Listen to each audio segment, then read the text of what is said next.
கல்யாண வாழ்க்கையை பற்றி அது ஒரு நிறைய வாழ்க்கை என்ன பொறுத்த அளவில் சொன்னால் கல்யாண வாழ்க்கைன்னா சந்தோஷமாக பிள்ளைகள் குடும்பம் கொண்டு வாழ்கிறது தான் வாழ்க்கை. இப்படி ஒரு வாழ்க்கை எந்த தாய்மாருக்கும் கிடைக்கக்கூடாது, எந்த பெண்களுக்கும் கிடைக்கக்கூடாது.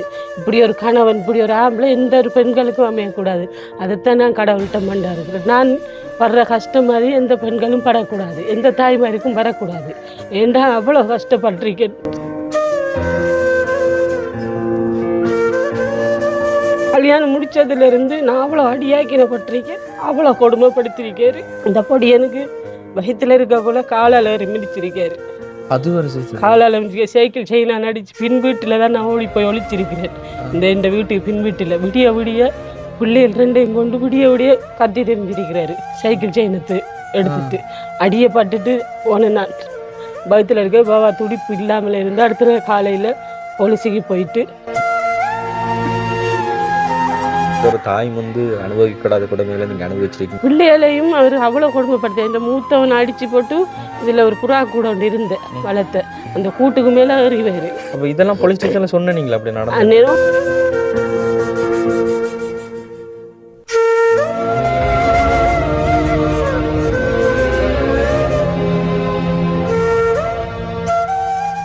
வணக்கம். இது தமிழ் திறனில் ஆர்ஜி தமிழா. நான் உங்கள் ஆர்ஜி பிரகலாதன்.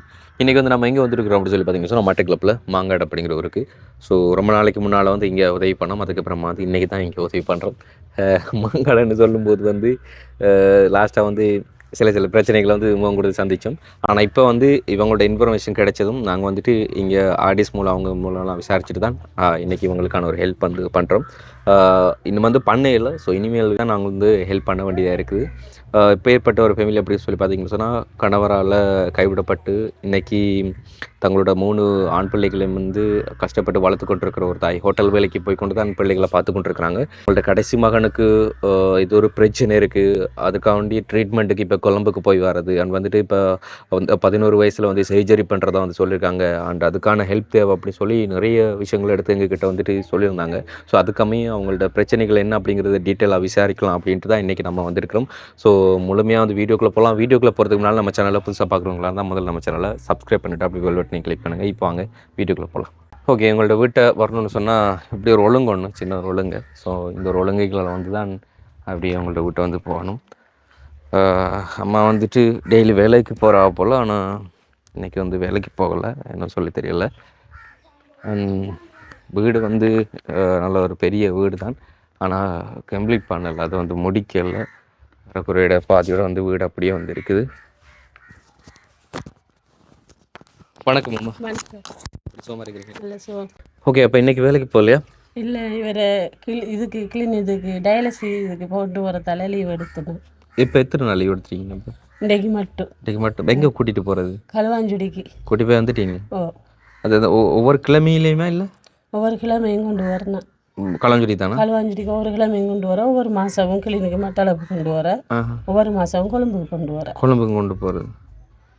ரைட்டு. எத்தனை வயசு அவருக்கு இப்போ? 9 வயசு. 9 வயசு. இவருக்கு 14 வயசு. 14 வயசு. எந்த ஸ்கூல் படிக்கிறீங்க? சட்டியால. படிப்பெல்லாம் எப்படி போகுது? என்ன ஒரு மாதிரி சொல்கிறீங்க? படிப்பீங்களா? எத்தனை பிள்ளையா வாருது? 12 வந்து வருவீங்க. டியூஷனுக்குலாம் போகிறாரா? டியூஷனுக்கு போகிறவங்க டியூஷன் காசு கட்டுறதுக்கு இல்லாது, வீட்டில் அக்காடமான்னு சொல்லி கொடுப்பா. அப்போ எக்ஸ்ட்ரா வெளி இடங்களில் டியூஷனுக்கு போகிறது. ஓகே, மொத்தம் எத்தனை பிள்ளைகள் உங்களுக்கு? 3 பேர். இவங்க 2 இன்னொரு வெளியில் போயிருக்காரு. அவர் எத்தனை மட்டும் படிக்கிறாரு? 10ஆம் ஆண்டு படிக்காரு. 10ஆம் ஆண்டு படிக்கிறார். அப்போ பிள்ளைகளுக்கெல்லாம் படிப்பு செலவெல்லாம் இப்படி பார்த்துக்கொள்றீங்க? கஷ்டம்தான் படிப்பு செலவு. நான் தொழில் செய்துதான், கடை ஒன்றில் வேலை செய்துதான் நான் அவங்கள பார்த்துக்கிறேன். இவருக்கு தான் மிச்சம் கஷ்டம். என்ன சொன்னால் இவருக்கு வந்து 2 கிட்னியும் பிறவிலேயே ஃபெயிலியர். அதனால் இவருக்கு வந்து இந்த ஜூரின் பையெல்லாம் பழுதாயிட்டுன்னு சொல்லிட்டு இருக்காங்க. இவருக்கு ஜூரின் வந்து 24 மணித்தாலும் ஆட்டோமேட்டிக்காக வடிஞ்சு கொண்டே இருக்கும், அவருக்கு தெரியாமல். ஒரு நாளைக்கு அப்படியே எனக்கு 10-15 பம்பஸ் கிட்ட வேணும்.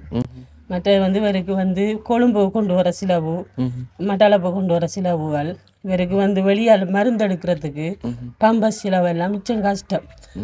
எங்களோட கணவரும் இல்லை, அவரும் எங்களை விட்டு பிரிஞ்சிட்டாரு. எவ்வளோ காலம்? 6 வருஷம். இப்போ என்ன நடந்தது? அவர் கொஞ்சம் வைக்கிறவர் பிரச்சனை கொஞ்சம், அதனால இப்போ இந்த பொடியனுகளுக்கு பிள்ளைகளுக்கு அடிக்கிற மிச்சம் கொடுமைப்படுத்திருக்காரு. வயிற்றில் இருக்கக்குள்ளே எனக்கு அவர் கொடுமைப்படுத்தினதால இந்த பிள்ளைக்கு இப்படி ஒரு நோய் தாக்கம். அதனால் அவரை விட்டு பிரிஞ்சிட்டோம். நாங்கள் கோர்ட்ஸில் வழக்கு தாக்கல் செய்தீங்க? வழக்கு போட்டு டிவோர்ஸ் எடுத்துட்டோம். டிவோர்ஸ் எடுத்து பிரிஞ்சிட்டோம். அவர் வேற ஒரு இருந்தவர், அந்த இதில் விட்டுட்டோம். அதில் இருந்து தான் எங்களோட மிச்சம் பிரச்சனை பண்ணுவார். இங்கே எல்லாருக்கும் தெரியும், ஊர்ச்சான முழு பேருக்கும் தெரியும் அவரோட கொள்கையை பற்றி. அப்போ இப்போ 6 வருஷமாக ஹோட்டல் வேலை செய்கிறீங்களா? 6 வருஷமாக நான் தனியாக சில்லற கடை உண்டு, எங்களுக்கு கிழக்கிங்கரங்களால் ஒரு கடை உண்டு போட்டு தந்தவங்க. அதில் வேலை செஞ்சேன். எங்கட வரை கூட்டி கொண்டு வச்சிருந்தேன் நான். அப்பையும் கூட அவர் திருந்தாமல் இருந்து பிள்ளைகளுக்கெல்லாம் அடித்து இந்த பொடியை சாக வைக்கணும் கழுத்தை பிடிச்சி நடிச்சு கடையெல்லாம் பற்ற வச்சு சாமான்லாம் பற்ற வச்சு போலீஸ்காராக்கள் வந்து இந்த பொடியின் கழுத்தை பிடிச்சி நவிச்சவர் நவிச்ச போலீஸ்காராக்கள்லாம் வந்து கடைக்குள்ளே சாமான்லாம் பற்ற வைக்க. அவங்க போலீஸ்லேயே என்கிட்ட நிறைய ரிப்போர்ட் சொல்லி எல்லா துண்டும் வச்சிருக்கேன். இப்போ போலீஸ்காரர்கள்லாம் வந்து என்னச்சு கடைசியாக 7ஆம் கட்டத்துக்கு ஒன்று செய்யலாம் போலீஸாலே சொல்லி நாங்கள் டிவோர்ஸ் எடுத்துட்டேன். எத்தனை வயசு இருக்கும்போது கழுத்தை பிடிச்சி? இவருக்கு இப்போ 4 வயசு ஆகல், 3 வயசு அப்படி இருக்கும். 3 வயசு இருக்கும்போது பொடியின் கழுத்தை பிடிச்சி கழுத்து இந்த பொடியனே இந்த கழுத்தெல்லாம் பிடிச்சி நடிச்சு பிள்ளைகள்லாம் அறிவார். இந்த அவங்ககிட்ட கேளுங்க, அவ அப்பா செஞ்ச கொடுமையா என் பிள்ளைகள்கிட்ட கேளுங்க சொல்லுவாங்க. ஞாபகம் இருக்கா அப்பா வந்து இப்படி என்ன செய்தாருன்னு சொல்லி? என்ன செய்திருக்கிறார் உங்களுக்கு? கழுத்தை பிடிச்சி அடிப்பார், தூக்கி அடிப்பார். அப்போ அப்போ அப்போ அந்த டைம் அம்மா என்ன செய்வாங்க? அம்மா கத்துவா, விடுங்கண்டு. என்ன சொல்கிறேன், மேலே ஒரு வயசு படிநிலை இப்படி பிள்ளைகள் இருக்கும்போது வந்துட்டு இப்போ பர்சனலாக வந்துட்டு ஹஸ்பண்ட் ஒய்ஃபுக்குள்ளே வந்துட்டு நிறைய ஃபேமிலிக்குள்ளே வந்துட்டு சண்டை வர்றது வந்துட்டு நார்மலாக இருக்குது. இப்போ எல்லாருமே வந்து எடுத்ததுக்கு சண்டை பிடிக்கிறது அப்படி இப்படிலாம். அண்ட் அதில் வந்து ட்ரிங்க் பண்ணாங்கன்னு சொன்னால் ட்ரிங்க் பண்ணிட்டு வந்துட்டு சண்டை பிடிக்கும்போது பிள்ளைகளோட எதிர்காலம் பற்றி யோசிக்கிறது இல்லை. என்ன சொன்னால் பிள்ளைகள் வந்து மன உளைச்சலுக்கு ஆளாகக்கூடாது. தாயும் தந்தையும் வந்துட்டு எனி டைம் சண்டை போட்டு கொண்டிருக்காங்கன்னு சொன்னால் பிள்ளைகள் ஒரு மூலையில் இருந்துட்டு படிச்சுட்டு இருந்தாலும் கூட அவங்களோட மைண்ட் வந்துட்டு படிப்புக்குள்ளே போகாது, இவங்கள்ட்ட சண்டையை தான் நோக்கி கொண்டிருக்கும். ஸோ அப்படி இருக்கையில் வந்துட்டு பிள்ளைகள் வந்துட்டு அதுக்குள்ளே வந்துட்டு கவனம் செலுத்த முடியாது. அப்போயும் அவங்கள்ட்ட கவனங்கள்லாம் சிதறல் ஆகிடும். ஸோ வந்து எப்போவுமே ஒரு தாயும் தந்தையும் வந்துட்டு கண்டிப்பாக வந்துட்டு பிள்ளைகள்கிட்ட ஃப்யூச்சர் லைஃப்பில் வந்து நாட்டம் செலுத்தியே ஆகணும். அவங்கள செலுத்தாத பட்சத்தில் அவங்களோட எதிர்காலம் அவங்களோட ஃப்யூச்சர் வந்துட்டு கேள்விக்குறியாயிடும். ஸோ தயவுசெய்து இப்போ நான் சொல்லிக்கொள்கிறேன் வந்து நிறைய குடும்பங்களுக்கு வந்துட்டு பிரச்சனைகள் நடக்கலாம். ஆனால் வந்து உங்கள்ட்ட பிள்ளைகள்கிட்ட கண்ணில் வந்து படாமல் உங்கள்ட்ட பேசின விஷயங்களை நார்மலாக வந்துட்டு பேசி தீர்த்து கொள்ளுங்கள். பிள்ளைகள்கிட்ட மனசு பாதிக்கிற அளவுக்கு வந்து நடந்து கொள்ளாதீங்க நீங்கள் தயவுசெய்து. ஸோ அதுக்கு பிறகு வந்து வழக்கு தாக்குதெல்லாம் செய்து வந்துட்டு 6 வருஷமாக இப்போ டைவர்ஸ் எந்த தொடர்பும் இல்லை. இந்த அதை எப்படின்னா டைவர்ஸ் எடுத்தது பிறகு வந்து நான் கடையில் கொஞ்சம் சாமான் போட்டிருந்தேன். ஆக்களை கூட்டிகிட்டு வந்து கடையை உடைச்சி அங்கே இருந்த பல்பெல்லாம் பயரெல்லாம் பிச்சு எல்லாம் செஞ்சு அதுக்கும் போலீஸில் போய் சொல்லி கோர்ட்ஸில் சொல்லி அதை போகக்கூடாதுன்னு சொல்லி போலீஸில் எல்லாம் சொல்லி போலீஸால் நினைஞ்சு அவங்க அம்மாவை கூப்பிட்டு கடைசி முதலும் இனி உங்களோட மகனிஞ்சால வந்தால் உங்களை தான் அடைப்பேன்னு சொல்லி அம்மாவிட்ட சைன் எல்லாம் வாங்கி விட்டவங்க. அது பிறகு வாரம் இல்லை, அதோட இந்த தொடர்பும் இல்லை. அவர் வார போகிற இல்லை, அதோட இந்த இதுவும் இல்லை. நான் என் பிள்ளையில கஷ்டப்பட்டு வளர்த்துட்டு இருக்கேன். இவங்களுக்கு கொஞ்சம் படிப்பு செலவில் கொஞ்சம் கஷ்டம். இங்கேருந்து செட்டி வளத்துக்கு நடந்து போவாங்க. நடந்து போய் ஸ்கூல் விட்டு நடந்து தான் வாரேன். பைசிக்கிள் வாங்கி கொடுக்குற அளவுக்கு எனக்கு வசதி இல்லை. 2 பேருக்கும் 2 பேரும் ஒரே டைம் தான் ஸ்கூலுக்கு போகிறது. ஒரே டைம் போய் ஒரே டைம் தான் வருவாங்க. சில நேரம் அவருக்கு வகுப்பு இருந்தால் இவர் நடந்து வருவார், இவருக்கு வகுப்பு இருந்தால் அவர் நடந்து வர. சில நேரம் ஸ்கூல் பிள்ளைகளோட போகிறது. இப்போ 2 பேரும் போய் 2 பேரும் நடந்தான் வருவாங்க. பிந்தி வர வகுப்பு இருந்தால் 2 பேரும் ஒன்றா வரமாட்டாங்க. வகுப்பு இல்லைன்னு சொன்னால் ஒன்றா வருவாங்க 2 பேரும். சைக்கிள் இதை பேச்சு உங்கள்கிட்ட கேட்டிருக்காங்களா? சைக்கிள் கேட்டு தான் அவங்க என்னால் வாங்கி கொடுக்குற வசதி இல்லை. சைக்கிளுக்கு என்ன சொன்னால் இவர மருத்துவ செலவு பார்க்குறதுக்கு எனக்கு வசதி இல்லை. சில நேரங்கள் அவருக்கு விடாமல் மருந்து தொடர்ந்து கொடுக்க சொல்லியிருக்காங்க. என்னால் முடிஞ்ச அளவுக்கு தான் அவருக்கு மருந்து வாங்கி கொடுக்குறேன். மருந்து வாங்கி விட்டு தான் மருந்து கொடுக்குறேன். தொடர்ந்து கொடுக்குறதுக்கு எனக்கு வசதி இல்லை. இப்போ என் டாக்டர் அவங்க எனக்கு லெட்டர் கொடுத்துருக்காங்க. அவர்கிட்ட வசதியாக்கள்கிட்ட காட்டி வேறுக்கு உதவி கேட்க சொல்லி இந்த மாதம் போன வகையினும் கொடுத்துருக்காங்க. ஓகே, இப்போ வந்து நீங்கள் சைக்கிள் இருந்தீங்கன்னு சொன்னால் உங்களுக்கு பிரச்சனை இல்லையா ஸ்கூல் போய் வர்றது? பிரச்சனை இல்லை. அப்போ காலையில் எத்தனை மணிக்கு போவீங்க ஸ்கூலுக்கு? காலையில் ஒரு 7 மணிக்கு போகிறேன். 7 மணிக்கு போகிறது. அங்கே போய் எத்தனை மணிக்கு சேருவீங்க? அப்போ ஒரு 7:30 சேர்ந்துருவோம். 7:30 சேர்ந்துருவீங்க. நீங்கள் என்ன நடந்து போகிறது? ஓகே. அப்போ ப்ரைவேட் கிளாஸுகளுக்கு போகிறதுக்கு அம்மாட்ட கேட்குறது இல்லையா நீங்கள்? இல்லை, தெரியுமாட கஷ்டம் எங்களுக்கு. ஓகே, வந்து இந்த வீடு வந்து எவ்வளோ காலமாக்கா கட்டினது? எங்கள் அப்பா இருக்கக்குள்ளேயே கட்டி தந்தவங்க அப்பா. அவங்க எத்தனை வருஷம் இருக்கும்? சுனாமி அடித்தது அப்பத்துலேருந்து இந்த வீடு இப்படித்தான் இருக்கு. இப்படியே இருக்கு. இந்த வீடு வந்து இப்போ எந்த கையில் சொந்தம் இல்லை எனக்கு. எங்களவர் இருக்கக்குள்ள அடகு வச்சுட்டு போனவர். கழுத்தோட்ட பனான்சில் அடகு வச்சவர். ஆட்டோ வேணுமென்னு சொல்லி கரைச்ச கொடுத்து ஆட்டோ எடுத்து கொடுத்தனா அடகு வச்சு அதையும் அவர் மூளையில் நான் எங்களோட சொந்தக்கார ஒரு ஆள் இது அறுதியாக போப்பதுன்னு சொல்லி வந்து சொன்னவங்க எடுக்க சொல்லி அப்போ அவங்களுக்கு தெரியும் என்ற கஷ்டத்தை சொன்னேன். அவைய 16 லட்சம் கேட்டவைய நான் 8 லட்சம் எடுத்தேன். நான் 16 லட்சம் வந்த வட்டியோட அந்த 8 லட்சத்துக்கு 16 லட்சம் வந்தேன். அப்போ நான் இந்த கஷ்டம் இந்த புள்ளட ரிப்போர்ட்டு இந்த புள்ளட இதெல்லாம் சொல்லி நெஞ்செடுத்த அவங்க 6 லட்சம் கட்டவிய எனக்கு கட்ட வசதி இல்லை. என் சொந்தக்கார பிள்ளை ஒன்று தான் அவள் காலை செய்கிறவ அவள் கல்யாணம் கட்டி இல்லை காலை செய்கிற புள்ள அவகிட்ட இருந்த காசு அவகிட்ட இருந்த பொருள் எல்லாம் போட்டு வீடு வச்சு போட்டு அந்த காசை கொடுத்து அவள் மூண்டு வச்சிருக்கா. அவள் சொன்ன உங்களுக்கு காசு கிடைக்கிறப்போ எனக்கு வட்டி தேவையில்லை நான் கொடுத்த காசை மட்டும் தாங்கன்னு சொல்லியிருக்கா. இப்போதைக்கு 1.10 நான் வேலை செய்யல கொஞ்சம் கொஞ்சமாக 1.10 கொடுத்தாப்புல இருக்குது. இப்போ ஒரு 2 வருஷமா இன்னும் கொடுக்கல நான்.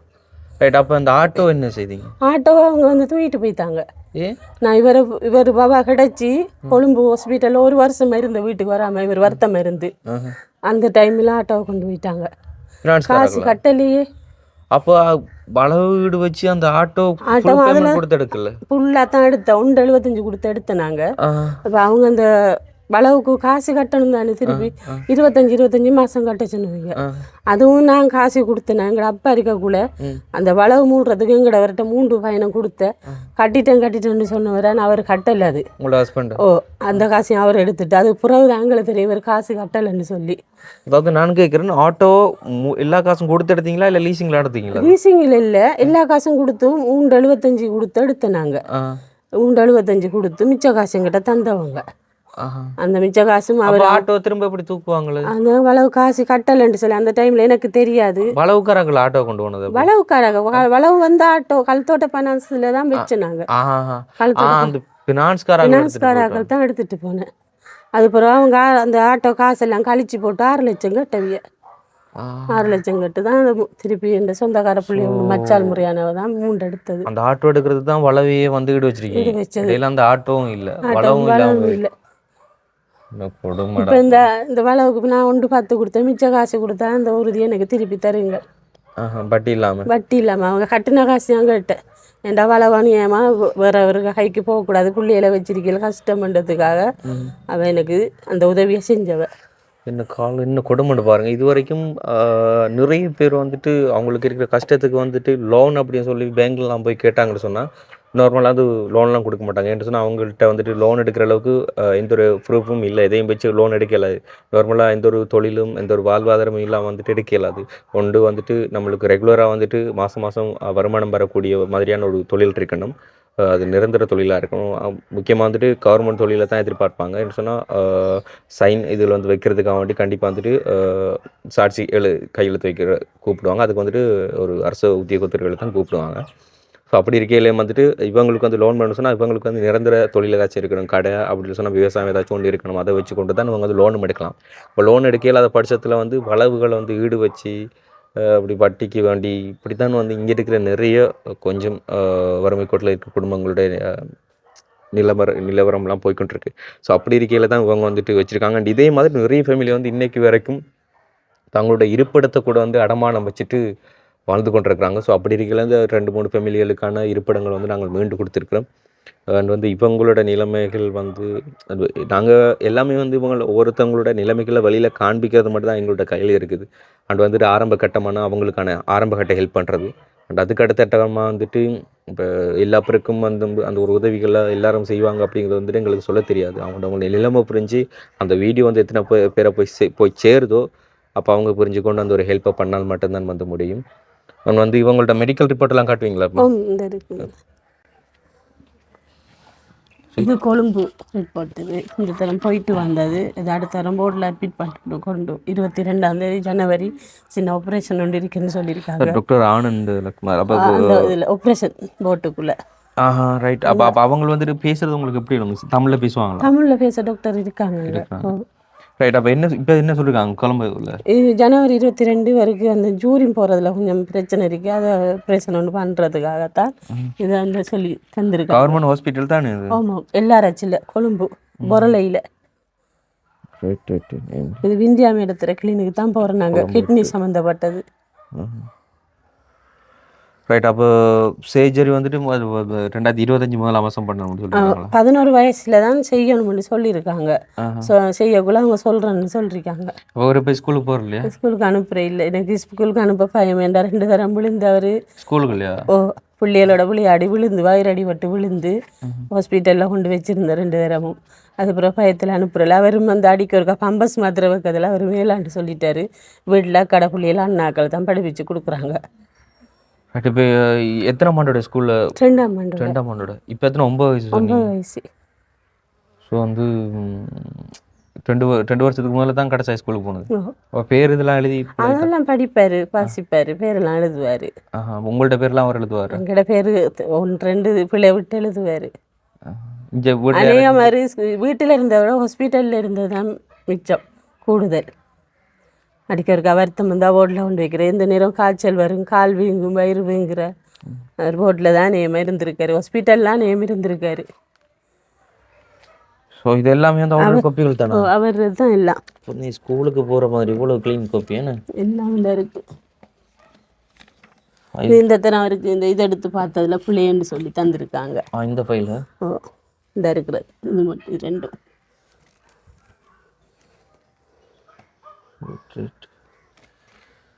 என்ன சொல்கிற? அப்போ நீங்கள் ஏன் கையை கட்டிட்டு இருக்கீங்க? கையை கீழே விடுங்க. அப்போ தம்பிக்கு நீங்கள் ஒன்றும் சொல்லிக் கொடுக்குற இல்லையா? தம்பிக்கு எழுத படிக்க சொல்லிக் கொடுக்குறேன். சொல்லிக் கொடுக்குறேன். அண்ணா எழுதி தர வரேன். உங்களோட பேர் என்ன? கோவிஸ்கான். கோவிஸ்கான். என்ன பேர் சொல்கிறேன்? கோபிஸ்கான். கோபிஸ்கான். ரைட். அப்போ தம்பிக்கு ஸ்கூலுக்கு போக விருப்பம் இல்லையா? அண்ணா கிட்ட படிக்கிறீங்களா? என்னெல்லாம் சொல்லி தந்துருக்காங்க அண்ணாக்கு? என்ன சொல்லி தந்துருக்காங்க? பேரெல்லாம் சொல்லி தந்துருக்காங்களா? ரைட். அப்போ இப்போ மாதம் வந்து உங்களுக்கு இவ்வளோ சம்பளம் எடுக்கக்கூடியதாக இருக்குது? நான் ஒரு நாளைக்கு அங்கே கடையில் பெருசாக வியாபாரம் இல்லை, எனக்கும் கஷ்டம், நெஞ்சு வருத்தம் இருக்குது. அதனால் எனக்கு பெருசாக பாரங்கள் தூக்கி வேலை செய்ய இயலாது. அதில் இருந்து அங்கே சின்ன சின்ன வேலையை செஞ்சு கொடுக்குறேன். அங்கே வியாபாரம் பாரத்தக்குன மாதிரி ஒரு சில நாளைக்கு 1000 கிடைக்கும், 700 கிடைக்கும், 500 கிடைக்கும், சொல்ல இயலாது. வியாபாரம் கூட வந்தால் கூட தருவாங்க. ஸோ என்ன சொல்கிறது? அப்போ உங்களுக்கு இந்த கவர்மெண்ட்டால் இந்த வாழ்வாரம் எந்த ஒரு உதவியும் செய்து தர? வாழ்வாரம் என்றால் ஒன்றும் இல்லை எனக்கு. இவருக்கு இந்த டிஎஸ்எஃப்ஸால் இந்த ஊனமற்றாக்கள் காசு, அந்த காசு மட்டும் தராங்க. மாதம் எவ்வளோ கொடுக்குறாங்க? மாதம் 7500 கொடுக்குறாங்க. முதல் 5000 கொடுத்தது. அவருக்கு பம்பஸுக்கே காணாத, ஒரு கிழமைக்கே பம்பஸுக்கே காணாத காசு அப்படியே இருக்குது. ரைட். ஓகே. வந்து வீட்டை உள்ள வந்து பார்ப்போம். கொஞ்சம் கரண்ட்லாம் இருக்குது தானே? லைட்டு கதவு மட்டும் போடல. அப்போ உங்களோட கணவர் இருக்கும்போது இதையிலேயும் வந்து பார்த்து ஒன்றும் செய்யல? இல்லை, வீடு கட்டுறதுக்கு நான் ஒரு லோன் ஒன்று போட்டு கொடுத்தேன். அந்த காசையும் கொண்டு குடிச்சு அழிச்சு போட்டார். வீடு ஒன்று. அப்போ இந்த இவ்வளோ காலமாக வந்துட்டு இந்த கதவு தான்? இதே தான், இந்த கதவு தான். இதில் தான் வாழ்ந்துட்டு இருக்கோம்.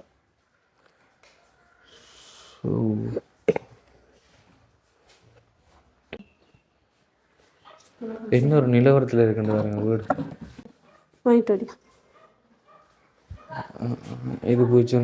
நான் சில நாளையில் வந்து நான் அக்காவோட இல்லை, பிள்ளைகளெல்லாம் அக்கா தான் பார்க்குறவ, சமையலெல்லாம் அக்காவோடான்னு தூங்குற மட்டும் இங்கே வந்து தூங்கிக்குவோம். சில நேரம் அங்கேயும் தனியாக தூங்க பயம். ரெண்டா தனியாக தூங்குன, நாங்கள் மட்டும் தூங்குன்னு சொல்லி 2-3 தரம் வந்து இங்கே வந்து சண்டை போட்டிருக்காரு அடித்து. அந்த பயத்தில் அக்கா அவங்க விடுற இல்லை. இதெல்லாம் கீறினது கல்யாணம் முடித்த புதுசில் அவர் கீறினது.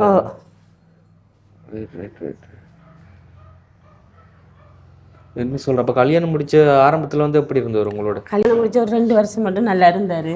அதுக்கப்புறம் போக போக பொய்கள் இதுகள் அவர் பித்தலாட்டங்கள் செய்ய துவங்கிட்டார். எப்படி அவங்கள திருமணம் பண்ணீங்க? உங்களுக்கு வீட்டால் பார்த்ததா இல்லை? இல்லை, வீட்டால் பார்த்தது இல்லை.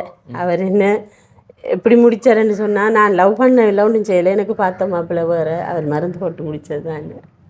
நான் வந்து அந்நேரம் அக்கரைப்பத்தில் அல்குரஸ் ஆஃபீஸராக வேலை செஞ்சுட்டா.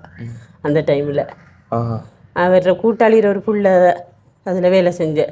அவரோட பேட்டைக்கு போனதெல்லாம் என்ன கண்டவர். அந்த டைமில் அவர் என்னவோ. ஸோ என்ன சொல்கிறேன்னு வந்து சொல்லி தெரியல.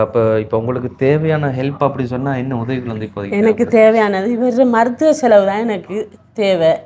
மற்றது வந்து உங்களோட ஸ்கூலுக்கு போகிறதுக்கு எங்களுக்கு ஒரு வசதி ஏற்படுத்தி கொடுங்க. நான் கட்டாயம் மருத்துவ செலவும் வேறு ஆப்ரேஷனுக்கு ஏற்ற அந்த செலவுகள் வேறு மெடிசன் செலவாதுகள் தான் எனக்கு வேணும். ஏன்டா எனக்கு இப்போ என்னால் முடியலை, அதான் அவங்கள்ட்ட உதவி கேட்டிருக்கிறேன்.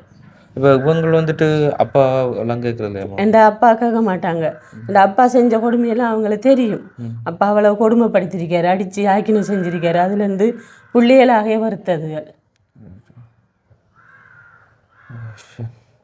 ஓகே. இப்போ எங்களால் முடிஞ்சது உண்மையில் படிப்பு அப்படின்னால வந்து நம்ம கண்டிப்பாக வந்துட்டு அதில் கவனம் செலுத்தி ஆகணும். ஸோ அதற்கான ஹெல்ப் வந்துட்டு முதற்கட்டமாக பண்ணி ஆகணும். அவன் வந்துட்டு பையனோட ட்ரீட்மெண்ட்டுன்னு சொன்னால் அவருக்கான எதிர்காலம் ரொம்ப முக்கியமானது. அதுவும் வந்துட்டு நீங்கள் இந்த பிஎஸ்சிங்கோட நெஞ்சு வருத்தத்தோடலாம் வந்துட்டு ஹோட்டலுக்கு போய் சம்பாதிச்சு இவங்களும் வந்துட்டு இந்த நிலைமையிலும் பார்த்துக்கொள்றீங்கன்னு சொன்னால் உண்மையில் தாய்மை அப்படிங்கிறது அப்படி தான். எப்படி சொல்கிறேன், இல்லை தகப்பன் வந்து விட்டுட்டு போனாலும் எந்த ஒரு தாயும் வந்து விட்டுட்டு போகக்கூடாது பிள்ளைகளை. என்ன சொன்னால் தகப்பன் வந்து பிள்ளைகள் வந்து எந்த அளவுக்கு புரிஞ்சு கொள்கிறாங்களோ சொல்லி தெரியாது. ஆனால் தாய் தான் வந்துட்டு வீட்டோட எனி டைம் இருக்கிறதுனால பிள்ளைகளோட நிலைமை தெரியும், குடும்பத்தோட நிலைமை தெரியும். என்ன சொன்னால் நானும் அதே ஒரு கட்டத்தில் வளர்ந்து வந்தவன்றதுனால சொல்கிறேன். தகப்பன் இல்லாமல் நானும் தாயால் வளர்க்கப்பட்டு வளர்ந்து வந்தவன் தான். ஸோ எனக்கும் வந்து அதோட வலிகளும் வேதனைகளும் தெரியும். ஆனால் அந்த காலகட்டத்தில் எங்களுக்குன்னு ஹெல்ப் பண்ணுறதுக்கு இப்படியெல்லாம் யாருமே வரையில்லை. இப்படிலாம் யார்கிட்ட கேட்குறேன்னு சொல்லி தெரியல.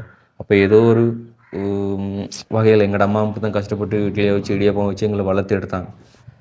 ஸோ அந்த ஒரு இதில் தான் இன்றைக்கி வரைக்கும் அப்போல்லாம் வளர்ந்து வரும்போது எனக்கு நிறைய ஆசைகள் இருந்துச்சு. நம்மளும் வளர்ந்தோன்னு சொன்னால் நம்மளோட நிலைமையில் இருக்கிறவங்களுக்கான ஹெல்ப் எல்லாம் பண்ணணும் அப்படி சொல்லி. ஆனால் நாங்கள் இந்தளவுக்கு வளர்ந்து வரோம் அப்படி சொல்லி யோசிக்கல. வளர்ந்து வந்து இப்போ எங்களால் முடியாட்டியும் வந்து இன்னொருத்தவங்கள்ட்ட உங்களோட நிலைமைகளை காண்பிச்சு அவங்கள்ட்ட இருந்து ஒரு ஹெல்ப் எடுத்து தரோம் அப்படிங்கிறது தான் எங்களால் முடிஞ்சது இப்போதைக்கு. ஸோ வந்து இப்போ வந்து முதற்கட்டமாக வந்து இவங்களோட ட்ரீட்மெண்ட்டுக்கான ஒரு செலவு நாங்கள் பண்ணித்தரோம். அண்ட் அதுக்கு முன்னால் வந்துட்டு இவங்க கேட்ட மாதிரி இப்போவே உங்களுக்கான ஒரு பைசிக்கிள் ஹெல்ப் நாங்கள் பண்ண. ஓகே. என்னென்னு சொன்னால் உண்மையில் அவங்க படிப்புக்காக வேண்டிய ஒரு விஷயத்தை வந்து கேட்கும்போது, அதுவும் அண்ணனும் தம்பி 2 பேரும் ஸ்கூலுக்கு போக வேண்டிய ஒரு நிலைமை, அதுவும் அவங்களோட ஊரில் இல்லாமல் பக்கத்து ஊருக்கு தான் வந்து ஸ்கூலுக்கு போகிறது. ஸோ அவ்வளோ தூரம் வந்து நடந்து போகிறதுன்ற வந்து கொஞ்சம் கஷ்டம் தானே. வந்துட்டு அவங்களுக்கு இனி டியூஷன் போகிறவங்க எங்களால் முடிஞ்சா சம்பே பண்ண முடியும்னு நினைக்கிறேன். நான் பேசி பார்க்குறேன் யாருக்கிட்டாலும். அப்படி இல்லைனா கூட வந்து ஸ்கூலுக்கு போகிறதுக்கு வந்து 2 பேரும் போய் வரதுனால ஒரே வீட்டுக்கு 2 பேருக்கு வந்துட்டு அது உதவியாக இருக்கும் அப்படிங்கிறதுனால பைசைக்கிள் வேண்ட உடனே வந்துட்டோம் கைவிடுறாங்க. ஸோ அந்த பைசைக்கிள் வேண்ட வந்த கடை வந்து பார்த்தீங்கன்னா ஆரம்பத்தில் இருக்கிற கடை தான். நாங்கள் வளமையாக வந்துட்டு பைசைக்கிள் கொடுக்குறதா இருந்தால் இந்த கடைக்கு தான் வர்றாங்க. அதையும் வந்துட்டு லேடி சைக்கிள் தான் எடுத்து கொடுக்குறாங்கன்னு சொன்னால் கூட வந்துட்டு பெண் பிள்ளைகளுக்கான சைக்கிள் தான் கூட வேண்டி கொடுத்துருக்கும். ஒரே குடும்பத்தில் 2 படியில் வந்து ஸ்கூலுக்கு போகிறதுனால வந்துட்டு அவங்களுக்கு பெரிய ஒரு ஹெல்ப்பாக இருக்கும் அப்படிங்கிறனால பார் சைக்கிள் எடுக்கும். ஆனால் லேடிஸுக்கும் பார் சைக்கிளுக்கு வந்துட்டு கொஞ்சம் விலை வித்தியாசம் இருக்குது. அதாவது லேடிஸை விட பார் சைக்கிளுக்கு கொஞ்சம் விலை கூட.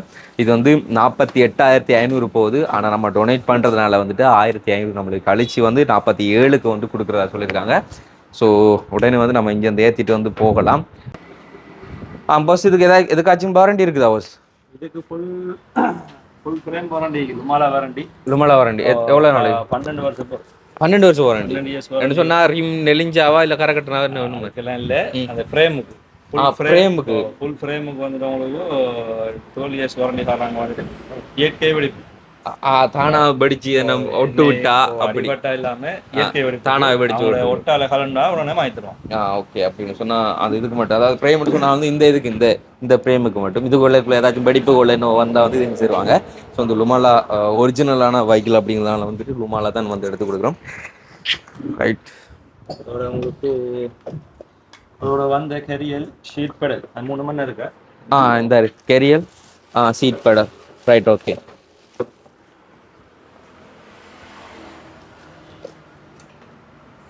ஓகே. ஸோ 47,000 வந்து போட்டிருக்காங்க நம்மளுக்கு. ரைட். பஸ் 48 தான் கொடுத்துருக்கேன். ரைட். ஓகே. தந்தீங்களா? சரி.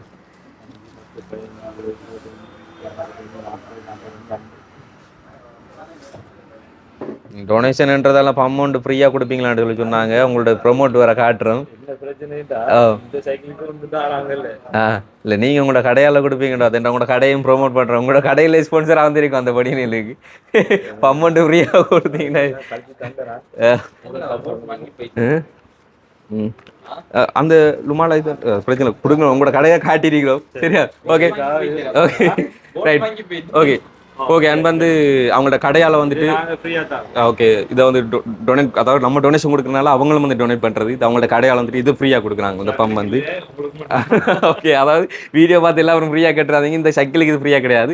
இந்த டொனேஷன் அப்படிங்கிறதுனால அவங்களோட பங்களிப்பு இருக்கணும் அப்படிங்கிறதுக்கான அந்த ஃபேமிலிக்காக வேண்டி இதை கொடுக்குறாங்க அவங்க. ரைட். ஓகே. அந்த லுமாலா கார்டு அது கார்டு வேறு இது மட்டும் தானே பில்? பில் மட்டும்தான். ஓகே அப்படின்னு கார்டு வாரல. பொதுவாக இது வந்துட்டு டிஎஸ்ஐ கார்டு எங்களோட கார்டு தானே. டிஎஸ்ஏ அதுதானே அப்போ பிரச்சனை. டிஎஸ்ஐ எங்களோட கம்பெனி கார்டு தான். இது அவங்க வச்சு கொடுத்துருக்கோம். சரி பிரச்சனை இல்லை. எங்களை சைக்கிள் தெரியும் ரெஜிஸ்டர் பண்ணியும். ஓகே சரி பார்த்தோன்னே ஓகே தேங்க்ஸ். ஓகே நன்றி. ஓகே இப்போ நம்ம இங்கேருந்து ஆட்டோ ஏர் பிடிச்சிருக்கோம். ஆட்டோவில் வந்துட்டு ஏற்றிட்டு போகலாம். ஏன்னா அவங்க வெயிட் பண்ணி பார்த்துட்டு இருப்பாங்க. ஸோ ஹோட்டலில் வந்து இப்போ ஏற்றுவோம்.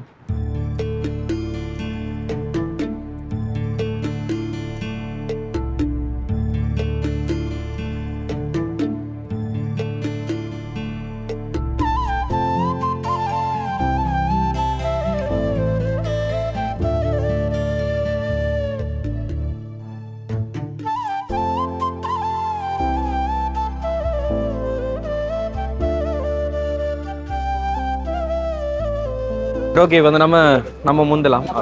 சைக்கிள் வந்து அந்த இடத்துக்கு வந்து கொண்டு சேர்ப்பாங்க. ஸோ வந்து நம்ம முந்துவோம்.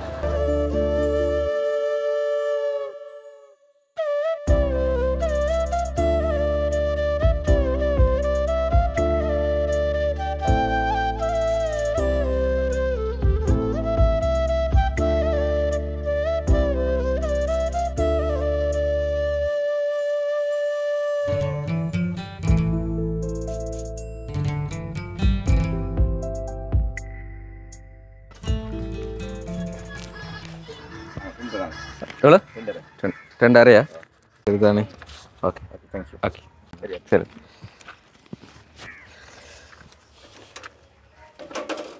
ரைட். புது சைக்கிள்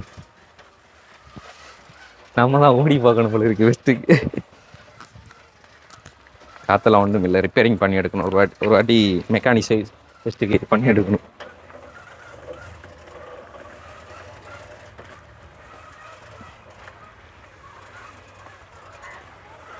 ரைட். எங்க சைக்கிள் கட்டா?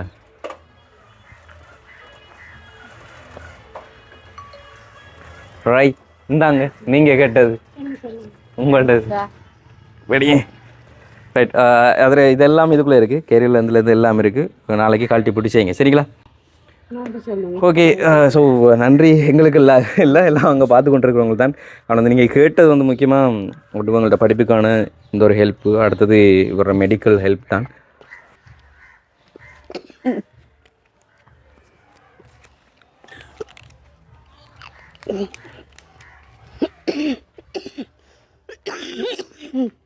ஏன்னா அது எப்பவும் வந்து கொண்டிருக்கோம் வீசிங் பின்னிறமான வரும் படித்த வேலையில் செஞ்சால் பணிகளுக்காக வேண்டிய பணிக்கும் வரும்.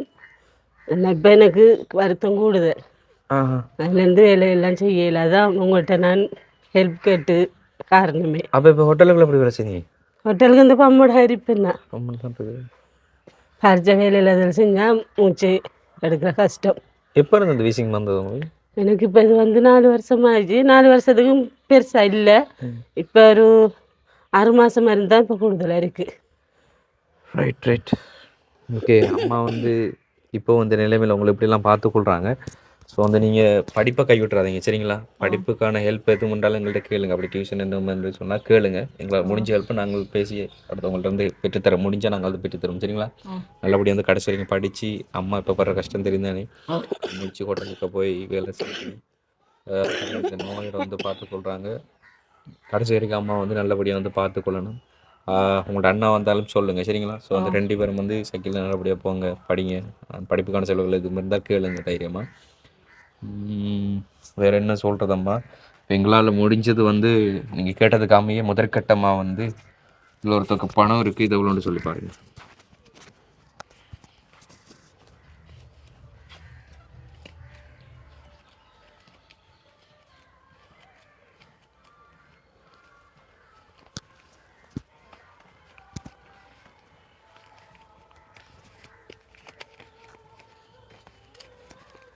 $44,000 இருக்குது. 44,000 இருக்குது.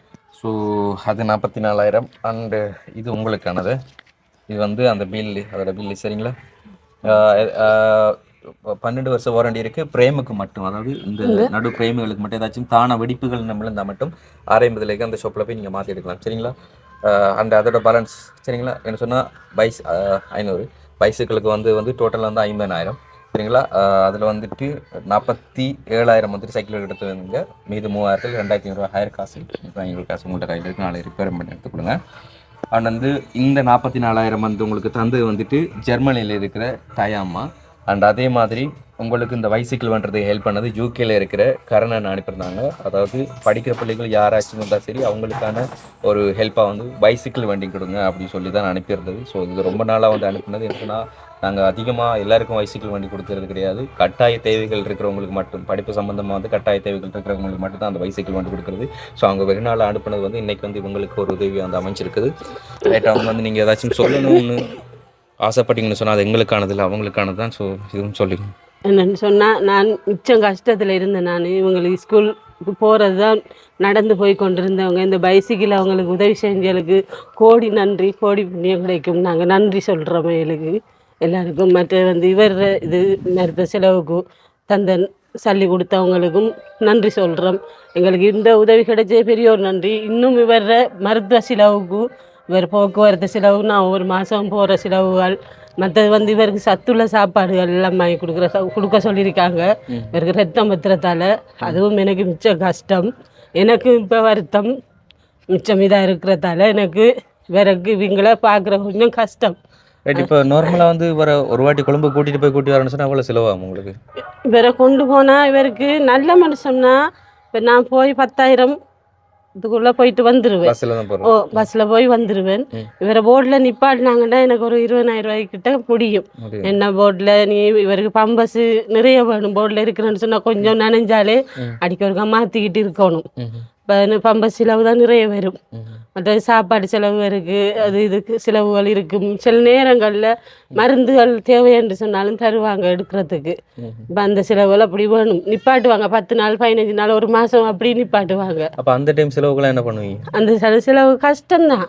கஷ்டம் இங்கே தான் எங்களோட அக்கா தான் ஆற்ற சரி வாங்கி அனுப்ப சொன்னால் அனுப்புவாவும். சில நேரம் அதுவும் கிடைக்காது. எங்களோட அக்காவும் கஷ்டம். எங்களுக்கு அக்காவும் தான் தெய்வங்கள். என்னன்னு சொன்னால் இந்த பிள்ளைகளையே அவள் தான் பார்த்துக்கிறாவோ. அவங்களோட குடும்பத்துலேயும் 3 பொம்பளை பிள்ளைகள். அவருக்கும் கஷ்டம். அத்தானுக்கும் ஆக்சிடென்ட் பட்டு அவருக்கும் கண் பிரச்சனை. 10 அடிக்கு அங்கால ஆக்களை ஒன்றும் விளங்காது. 10 அடிக்கு உள்ளே இருக்கிற ஆக்களை தான் விளங்கும்.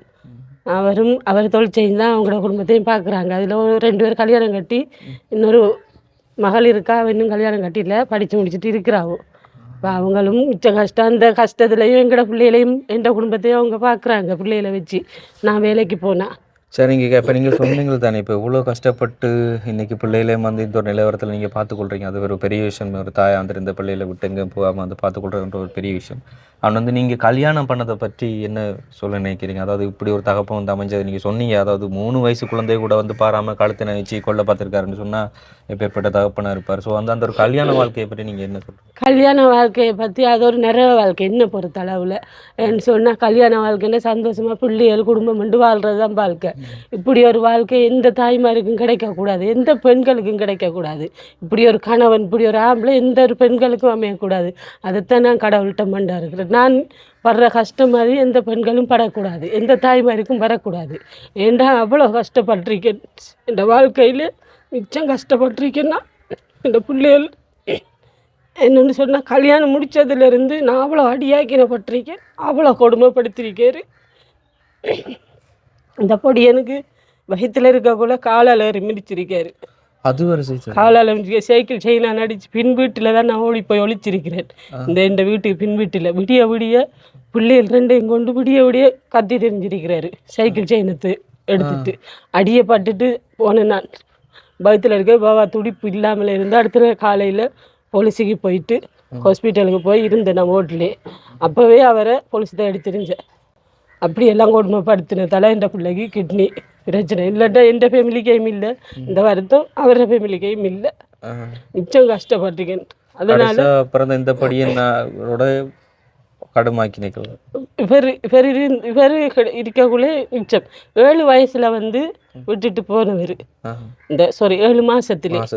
அது பிறகு நான் மதுரைமனையில் பகவாகத்துலேயும் மதுரைமனையில் மிஸ்ஸால் கம்பெனியில் வேலை செஞ்சுருக்கேன். பகவாகத்துலேயே இவர் கிடைச்சும் கூட இவரை கொண்டு வந்து ஹாஸ்பிட்டல்லாம் முடிஞ்சு இவரை ஆப்ரேஷன்லாம் பண்ணி வீட்டுக்கு கொண்டு வந்தும் கூட நான் அதே கம்பெனியில் மிச்சர் கம்பெனியில் கொண்டு போய் அவரையும் கொண்டு போய் வளர்த்தாட்டி வச்சுட்டு வேலை செஞ்சுருக்கேன். இவரையும் வருத்தத்தோட சோமில்லை. அப்போ அந்த 7 மாதத்துக்கு விட்டது போனதுக்கு பிறகு திரும்பியும் கூட்டி கொண்டு அவர் வச்சிருந்தேன். நான் திரும்பியும் கூட்டி கொண்டு வச்சிருந்தும் அவர் திருந்தில்லை. அவர் வந்து களுவாஞ்செடி வீட்டில் அந்த சேர்ந்துட்டான். அவர் அந்த ஐக்கியெல்லாம் செஞ்சவர் என்னோட.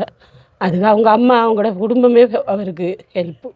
ஓகே, என்ன சொல்கிறது, உண்மையில் எந்த ஒரு தாய்மாருக்கும் கிடைக்கக்கூடாத ஒரு கணவன் அப்படின்னு சொல்கிறாங்க. அண்ட் அதே சமயம் வந்து பிள்ளைகள் வந்து தகப்பனை பற்றி எதுவும் கேட்குறது இல்லையா? பிள்ளைகளையும் அவர் அவ்வளோ கொடுமைப்படுத்த. இந்த மூத்தவனை அடித்து போட்டு இதில் ஒரு புறா கூட ஒன்று இருந்த வளர்த்த அந்த கூட்டுக்கு மேலே எறிவார் மேலுக்கு. அவர் இந்த சின்ன இந்த மகனை புறா கூட்டுக்கு மேலே மகன் அடிச்சு போட்டு அப்படியே எறிஞ்சிடுவார். எறிஞ்சிட்டு அவருக்கு நெஞ்சு வருத்தம் வந்து கிளீனுக்கு கொண்டு போனேன். எறிஞ்சு பயந்து பிள்ளை இதை நெஞ்சு பாதிப்பாகி அவரையும் கிளீனுக்கு கொண்டு போனேன்னா. அப்போ இதெல்லாம் போலீஸ் ஸ்டேஷனில் சொன்னீங்களா? அப்படி நடந்து போலீஸில் கொண்டு எல்லா ரிப்போர்ட்டும் வச்சிருக்கேன்னா. எல்லா ரிப்போர்ட்டும் அந்நேரம் இருந்து வந்த ரிப்போர்ட் எல்லா சகலதும் துண்டெல்லாம் வச்சிருக்கேன் நான். அது களுவாஞ்சுடி போலீஸாக்களுக்கு தெரியும். அவரை போய் கேட்டாலே அவங்க சொல்ல மனுஷனானு தான் கேட்பாங்க களுவாஞ்சுடி போலீஸ். இதெல்லாம் வந்து சிறுவர் துஷ்பிரவத்துக்குள்ள உள்ளடங்க. அதாவது நம்ம பெத்த பிள்ளைகள்ன்ற நம்ம கூட வந்து பிள்ளைகளுக்கு கை வைக்கலாது. அப்படியான சட்டங்கள் வந்து இருக்கையில் உங்கள்கிட்ட கணவர் வந்து பிள்ளைகளை இந்த அளவுக்கு கொடுமைப்படுத்த ஆக்கினப்படுத்திருக்காருன்னு சொல்லும்போது கம்ப்ளைண்ட் பண்ணி அவங்க வந்து அவர்கிட்ட கேட்டால் அவர் இல்லைன்னு சொல்ல ஒழிச்சிருவாரு. அவர் சின்ன பிரச்சனையிலையும் கூட அவர் போய் நெஞ்சு இப்போ அதில் போய் பொண்ணை எடுத்ததுலேருந்து இந்த ஒரு வகுத்தில் இருக்கக்குள்ளே நான் ஜெயிலில் போயிருந்தேன். இவர் வகுத்தில் இருக்க ஒழிச்சிட்டாரு. அவரை வந்து தேடி போட்டு கடைசியில் நாங்கள் பொண்ணை எடுத்தோன்னாங்க. என்ன கொண்டு வச்சு 9 நாள் நான் இருந்தேன் ஜெயிலில். இவர் வகுத்தில் இருக்கு. இவர் சின்ன இவர் நானும் ஜெயிலில் இருந்தேனாங்க. அது பிறகு அக்கா அவங்க வந்து எங்களை பொண்ணை எடுத்தேன். வந்து பொண்ணை எடுத்தேன். இல்லை அவர் வேற ஒரு பொம்பளை பிரச்சனையில் அதில் வேற பிடிபட்டுட்டாரு. அதில் நான் போய் அவரை பொண்ணை எடுத்தேன்னா. நானும் இன்னொரு அம்மாவும் போய் பொண்ணை எடுத்தேன். அவர் ஒழிச்சதால அவரை வந்து பார்த்தவங்க வரல. அவர் ஒழிச்சதால எங்களை கொண்டு அடைச்சது. நிறைய வருச்சுனால இவரையும் கூட தான் கொண்டு போய் ஜெயிலில் வச்சுட்டு இருந்தேன்னா. கல்யாண வாழ்க்கையில நீங்க சந்தோஷமா இருந்தது? 2 வருஷம் தான் கல்யாணம் முடிச்ச. ஒரு 2 வருஷம் தான் இருந்தேன்னா. அது பிறகு நிம்மதின்றதே இல்லை, சந்தோஷமே இல்லை. கொடுமை தான், ஆக்கினையும் கொடுமையும் தான் நிறைய அனுபவிச்சேன்னா. என்ன சொல்றேன்னு தெரியலமா. அநேகம் மந்திரங்கள் தான் அநேகம் அதுகளுக்கு தான் ஈடுபடுவார். அதில் வச்சு தான் ஆக்களை கைவசமாக்கி எடுத்துக்கிறது. உண்மையில் அதெல்லாம் வந்து இப்போ எப்படி சொல்கிறது, அதெல்லாம் நாங்கள் நம்பர் இல்லையான்னு சொல்லி தெரியாது. என்ன சொன்னால் மருந்து மந்திரங்கள் அதெல்லாம் வந்து சொல்லுவாங்க எங்களுக்கு. அதிலெல்லாம் எந்த அளவுக்கான ஒரு நம்பிக்கையெல்லாம் இல்லை. ஆனால் உண்மையில் எந்த ஒரு தகப்பனாக இருந்தாலும் தங்களோட மனைவியையும் தங்களோட பிள்ளைகளையும் வந்துட்டு கடைசி வரைக்கும் பார்த்து கொள்வது தான் அவரோட ஒரு பருப்பு. நாளைக்கு பிள்ளைகள் வளர்ந்து அப்போ தான் தாயும் தகப்பனையும் வந்துட்டு கண் கலங்காமல் பார்த்து. இந்த பிள்ளையிலேயே சொல்லுவார் வந்து எனக்கு பிறந்த பிள்ளைகள் அதையும் கூட ரெக்கார்டியம் பண்ணி வந்த போலீஸ் அவங்ககிட்ட காட்டினேன் நான். பிள்ளையிலேயே சொன்னார் எனக்கு பிறந்தவன்ல பிறந்தவன் அப்படின்னெல்லாம் சொல்லி சிரிக்காரு. அதே நான் காட்டியிருக்கேன் போலீஸில் சொல்லியிருக்கேன். அப்படியெல்லாம் சொல்லி பேசி நெஞ்சவர். ஐயோ, அதாவது எந்த ஒரு பெண்ணும் எந்த ஒரு தாயும் வந்து அனுபவிக்கூடாத கொடுமையில நீங்கள் அனுபவிச்சிருக்கீங்க. அதே மாதிரி தான் எங்கள்ட அம்மா வந்துட்டு அனுபவிச்சு. உண்மையில் எங்கள்ட அம்மா இன்னைக்கு வரைக்கும் சொல்லுவா வந்துட்டு, அதாவது கணவரோட வந்து இருந்து வாழ்ந்த வாழ்க்கையோட அவரை பிரிஞ்சுட்டு பிள்ளைகளோட வாழ்ந்த வாழ்க்கையில தான் சந்தோஷம்னு சொல்லுவாங்க. அவ்வளோ ஆக்கினைகள் பட்டதால் எங்களோட அம்மா வந்து கஷ்டப்பட்டு நீங்கள் சொல்கிற மாதிரி இந்த பிள்ளைகளை எந்த அளவுக்கு கொடுமைப்படுத்தினாங்களோ அதே மாதிரி எங்களோட குடும்பத்தையும் வந்து எங்கள்ட அப்பா வந்து அவ்வளோ கொடுமைப்படுத்தினவர். ஆனால் வந்து இப்போ தான் வந்து நிம்மதியான ஒரு வாழ்க்கை எங்கடம்மா வாழ்வு அதை அடிக்கடி எங்கடம்மா சொல்லி காட்டுவோம் உண்மையில். ஆனால் அவரோட இருந்திருக்க அந்த ஒரு சந்தோஷம் இருந்திருக்குமோ என்று சொல்லி இருப்பாங்களேன்னு சொல்லி தெரியாது. இப்போ தான் வந்து அம்மா எப்பயும் சொல்லி காட்டுவாங்க. அதே மாதிரி தான் நீங்களும் இப்போ பிரிஞ்சிருக்கிறதுனால வந்துட்டு மேலே கணவரோட இருந்தோட இந்த வாழ்க்கை வந்து வெட்டர்ன்னு சொல்கிறீங்க. இந்த வாழ்க்கை சந்தோஷம், பிள்ளைகள்ற நிம்மதி, பிள்ளைகளை பார்த்துட்டு இருக்கேன். இருந்து கவலை, பிள்ளைகளை நல்லா சந்தோஷமாக அதில் கேட்ட மாதிரி செய்கிறதுக்கு ஏற்ற வசதிகள் இல்லை எனக்கு. என்னால் முடிஞ்ச அளவுக்கு வச்சு குடும்பத்தை பார்த்துக்கிறேன். ஓகே, உண்மையில் இன்றைக்கி உங்களுக்கு இந்த ஒரு 2 உதவிகளும் செய்த அந்த குடும்பத்துக்கு வந்து எங்களோட சார்பில் நன்றிகளை சொல்லிக்கொள்கிறோம். மண் வந்து இவங்களுடைய அடுத்த கட்ட தேவைகளாக இருக்கிறதுன்னு சொன்னால் இவங்களோட படிப்பு செலவு அண்ட் வந்து இவருக்கான மெடிக்கல் செலவு. ஸோ அதை யாராச்சும் வந்து முன்வந்து யாராச்சும் ஒருத்தங்கள் சரி பொறுப்படுத்து மாதம் இவங்களுக்கு ஒருத்தங்க பணத்தை கொடுத்து அவங்களோட படிப்புக்கு இதுக்கும் ஹெல்ப் பண்ண போகணும்னு சொன்னால் கூட வந்து டிஸ்பிளேயில் தெரியுங்கிட்ட வாட்ஸ்அப் நம்பரை கான்டாக்ட் பண்ணுங்கள். அண்ட் வந்து இந்த வீடியோவில் நீங்கள் மனசங்கடப்படுற மாதிரி ஏதாச்சும் காணொலியில் காமிச்சு நாங்கள் பேசியிருந்தால் அதுக்கு வந்து மன்னிப்பு கேட்டுக்கொள்கிறோம். அண்ட் இன்னொரு வீடியோவில் சந்திக்கிறோம். நன்றி, வணக்கம்.